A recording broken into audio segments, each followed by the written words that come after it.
Hello students. एक बार पुनः आप सभी का आज की कक्षा में बहुत बहुत स्वागत है। बच्चों, लास्ट वीडियो में आप सभी ने question how to make question कैसे बनाते हैं और किस तरीके से बनाते हैं, कौन कौन से क्वेश्चन वर्ड हैं, WH वर्ड कितने हैं, एक्सिलरी वर्ब क्या है और व्हाट से कैसे क्वेश्चन बनाते हैं, व्हेन से कैसे बनाते हैं, इन सब पर हमने जो लास्ट वीडियो में डिस्कस किया वो आप सभी ने सीखा। आज के इस वीडियो में हम आप सभी को अन्य WH फैमिली से रिलेटेड क्वेश्चन बनाना आपको सिखाने जा रहे हैं। आप सभी ध्यान पूर्वक सुने, लेकिन एक निवेदन है कि जब भी आप वीडियो को टच करें या देखना स्टार्ट करें तो आप लोग वीडियो को पूरा देखा करें। जब तक आप वीडियो को पूरा नहीं देखते हैं तब तक आपके कुछ समझ में आने वाला नहीं है। तो समय को वेस्ट न करते हुए आइए चलते हैं।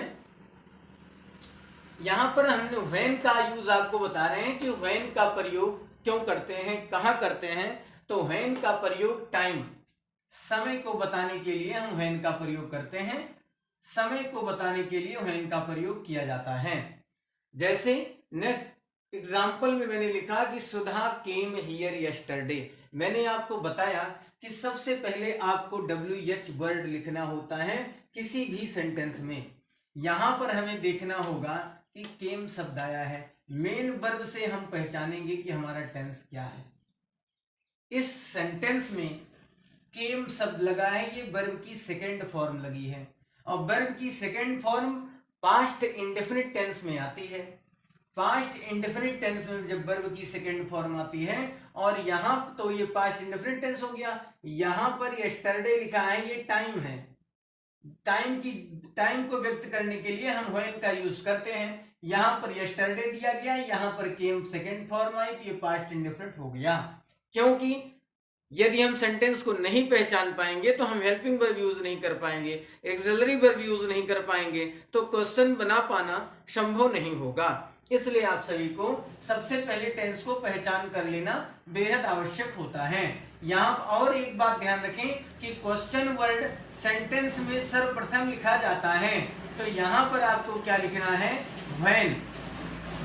यहाँ हमने व्हेन शब्द लिख दिया। जब व्हेन लिख दिया मैंने, अब हमें हेल्पिंग वर्ब की आवश्यकता है। तो हेल्पिंग वर्ब पास्ट इंडेफिनिट की डिड ही होती है।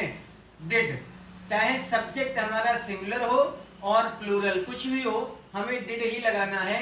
यदि हमें पास्ट इंडेफिनिट टेंस के सिंपल सेंटेंस या किसी भी सेंटेंस का क्वेश्चन बनाना है तो यहां पर हमने व्हेन डिड लिख दिया। अब हमें यही सब्जेक्ट लिखना है, सुधा। व्हेन डिड सुधा। अब हमें मेन वर्ब की फर्स्ट फॉर्म यूज करना है, क्योंकि पास्ट इंडेफिनिट टेंस में मेन वर्ब की फर्स्ट फॉर्म यूज की जाती है नेगेटिव और इंट्रोगेटिव सेंटेंस में। तो यहां पर हमने लिख दिया कम। अब when did Sudha come here, question mark. अब इसका अर्थ हो गया कि सुधा यहां कब आई। ऊपर वाले का अर्थ था सुधा कल यहां आई, सुधा कल यहां आई, ये साधारण हो गया। When did Sudha came here, come here, Sudha यहां कब आई, ये क्वेश्चन बन गया। तो ये क्वेश्चन बन गया और ये उसका आंसर हो गया। नेक्स्ट है आई get up early in the morning. I means मैं, गेट अप मीन्स उठता हूं, अर्ली माने जल्दी, इन द मॉर्निंग मीन्स सुबह, सुबह में मैं जल्दी उठता हूं। अब यहां पर आई प्लूरल सब्जेक्ट है तो सिंगुलर, लेकिन इसको प्लूरल में रखा गया है। तो आई गेट अप, आई के साथ वर्ब की फर्स्ट फॉर्म यूज की गई, आई get up early in the morning, मैं सुबह जल्दी उठता हूं। तो ये प्रेजेंट इंडेफिनिट हुआ। जब प्रेजेंट इंडेफिनिट हुआ तो इसकी हेल्पिंग वर्ब डू या डज होगी। और क्वेश्चन वर्ड के बाद हमें, WH वर्ड के बाद हमें हेल्पिंग वर्ब या एक्सिलरी वर्ब यूज करनी होती है। तत्पश्चात में सब्जेक्ट लिखना होता है। तो यहां पर हमें व्हेन का यूज करना है। क्यों? क्योंकि यहां समय दिया है अर्ली इन द मॉर्निंग, माने जल्दी, सुबह जल्दी, सुबह। तो when does no do, when do I get up, when do I get up, question mark लगाते हैं। तो when do I get up, तो I get up early in the morning. Answer हो गया I get up early in the morning, मैं सुबह जल्दी उठता हूं। इसका अर्थ हो गया तुम सुबह, यहां आई होगा तो यू हो जाएगा, सॉरी यहां यू हो जाएगा। When do you get up, जब किसी सेंटेंस में आई हो और क्वेश्चन बनाया जाएगा तो आई का यू हो जाता है, इतना विशेष ध्यान रखेंगे, ये बहुत ध्यान देने वाली बात है। When do you get up, आप कब उठते हो, आप कब उठते हो, तो मैं सुबह जल्दी उठता हूं।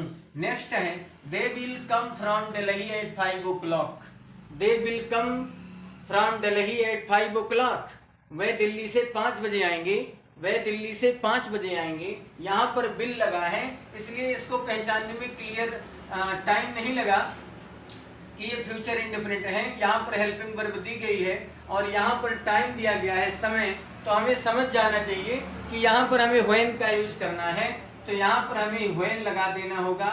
व्हेन, व्हेन के बाद हमें क्या लगाना है, helping verb bill, when bill, तो व्हेन बिल, अब सब्जेक्ट हमारा क्या होगा, दे, तो when will they come, verb की फर्स्ट फॉर्म ही आएगी, when will they come from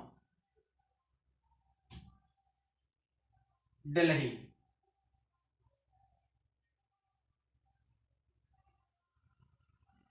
इसका अर्थ हुआ कि वे दिल्ली से कब आएंगे, वे दिल्ली से कब आएंगे, वे दिल्ली से कब आएंगे, वे दिल्ली से कब आएंगे, तो वे दिल्ली से 5 बजे आएंगे। इस तरीके से आपको सेंटेंस का क्वेश्चन बनाना होता है।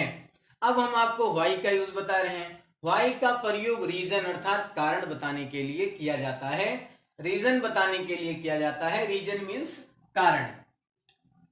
कहीं भी ऐसे भी आप कह सकते हैं कि why do you not understand me, ऐसा कहना रॉन्ग होगा। Why don't you understand me, why don't you understand me, जब हम नसीहत देने के लिए या किसी चीज को आपको जब बताने के लिए यूज करते हैं तो हमें इस तरीके से डोंट का यूज करते हैं कि हम सब्जेक्ट के बाद हेल्पिंग वर्ब नहीं लगाते हैं या सब्जेक्ट के बाद नॉट का यूज नहीं करते हैं।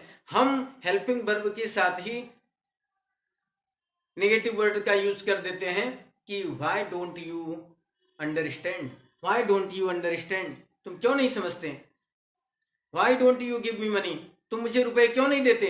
इस तरीके से जब हमें नसीहत देनी होती है या किसी चीज को फोर्सली प्रेशर करना होता है तो हम इस तरीके का यूज करते हैं। लेकिन यहां पर she did not do her homework, she did not do her homework, उसने नहीं किया, हर मीन्स अपना, होमवर्क मीन्स गृह कार्य, उसने अपना गृह कार्य नहीं किया। इस पर हम कई सेंटेंस, कई क्वेश्चन बना सकते हैं। उसने अपना गृह कार्य क्यों नहीं किया, उसने अपना किसने अपना गृह कार्य नहीं किया, उसने क्या नहीं किया।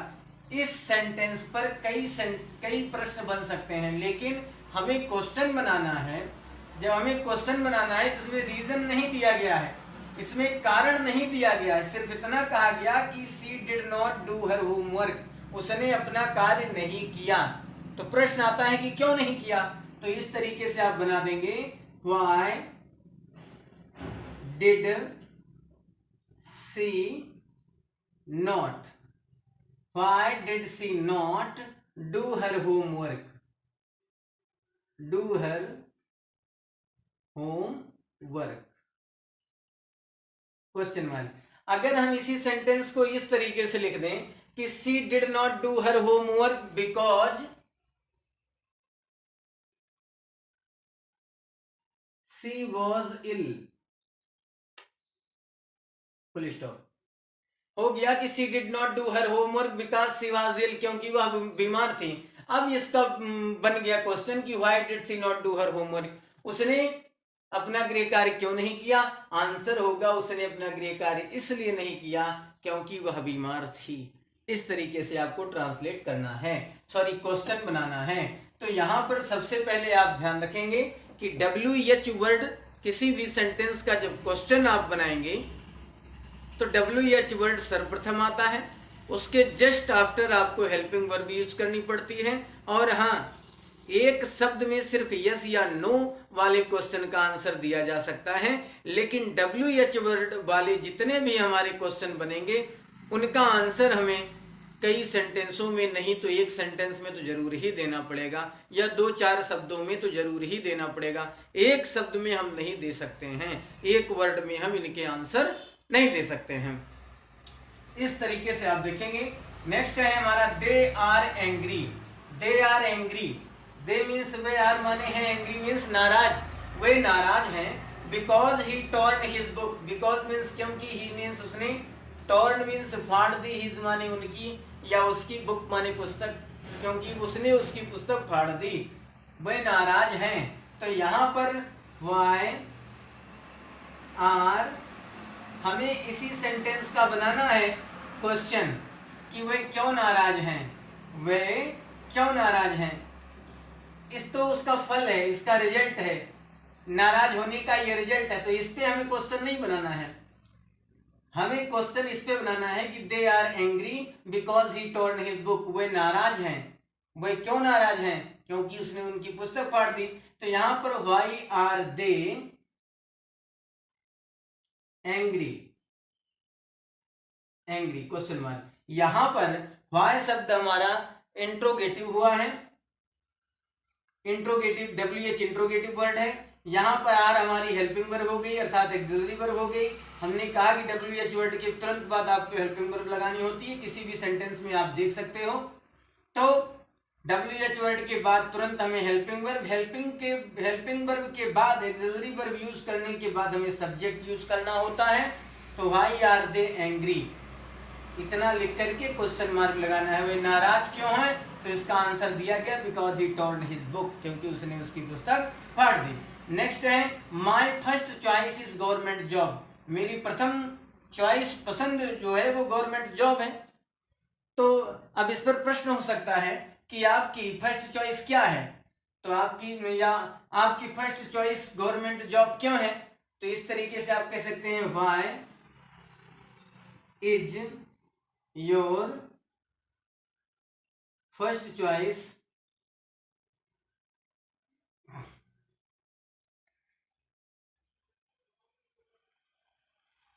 सॉरी, इसको इस तरीके से बनाएंगे, why is government job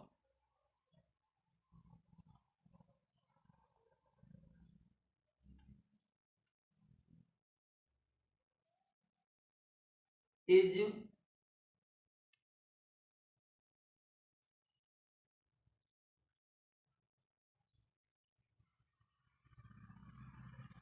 why is government job your first choice।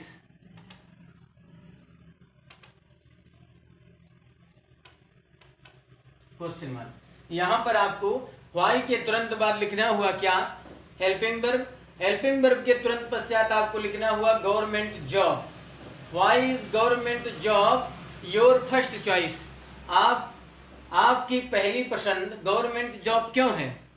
हम पहले इस तरीके से बनाना चाह रहे थे कि why is your first choice government job, लेकिन इस तरीके से ना लिख करके हमने इसको दूसरी तरीके से लिखा कि why is government job your first choice, government job आपकी पहली पसंद क्यों है। तो बच्चों आशा करता हूं कि आपके समझ में व्हेन और वेयर का यूज समझ में आया होगा। इससे आपको कैसे क्वेश्चन बनाना है, किस तरीके से इसका यूज किया जाता है, भली भांति और अच्छे तरीके से आप समझ पाए होंगे। वीडियो लॉन्ग अधिक हो रहा है, इसलिए आज इतना ही इस वीडियो में आप सीखेंगे। नेक्स्ट वीडियो में हम आपको अन्य इंट्रोगेटिव प्रोनाउन से कैसे क्वेश्चन बनाए जाते हैं बताने का प्रयास करूंगा। यदि आप मेरे चैनल पर नए हैं और आपको मेरा वीडियो पसंद आ रहा हो तो मेरे चैनल को सब्सक्राइब कर दें, बेल आइकन को प्रेस कर दें, लाइक कर दें, शेयर कर दें। Thank you, thanks for watching.